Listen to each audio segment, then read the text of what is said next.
किया। चांचुला ने कहा, त्वमेव मे गुरुर्ब्रह्मोस्तम माता त्वं पितासि च उद्धरोद्धर मातीनां त्वामेव शरणं त्वं गताम्। हे ब्राह्मण, आप ही मेरे गुरु हो, आप ही मेरे माता और पिता हो। आपकी शरण में आई हुई इस दीन अबला का उद्धार कीजिए। और यहाँ पर सूत जी ने कहा, शौनक जी, इस प्रकार वैराग से युक्त हुई चंचुला उस ब्राह्मण के चरणों में गिर पड़ी। तब उस बुद्धिमान ब्राह्मण ने कृपा पूर्वक उठाकर उसको कहा। ब्राह्मण बोले कि सौभाग्य की बात है कि भगवान शंकर की कृपा से शिव महापुराण के वैराग्य युक्त श्रेष्ठ कथा को सुनकर तुम्हें समय पर चेत हो गया। दिष्टया काले प्रबुद्धासि शिवानुग्रहतो वराम इमाम शिव पुराणस्य श्रुत्वां वैराग्य कथाम। जिसे सुनकर तुम्हें समय पर चेत हो गया।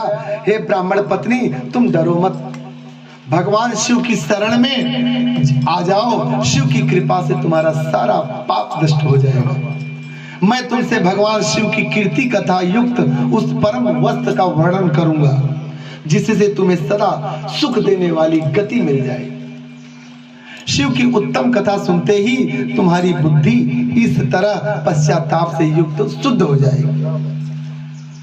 साथ ही तुम्हारे मन में परम वैराग्य हो जाएगा। ब्राह्मण ने उसे आनंद दे दिया कि अब चिंता मत करो, भगवान शिव तुम्हें अपना लेंगे। जो पुरुष विधि पूर्वक प्रायश्चित करके निर्मल हो जाता है, वह अपने कुकर्म के लिए पश्चाताप पर अपने कुकर्म के लिए जो पश्चाताप नहीं करता, उसे उत्तम गति कभी नहीं मिलती। इसलिए अपने कुकर्म के लिए पश्चाताप करना चाहिए कि हाँ प्रभु, मुझे क्षमा करो, मुझसे गलती हुई।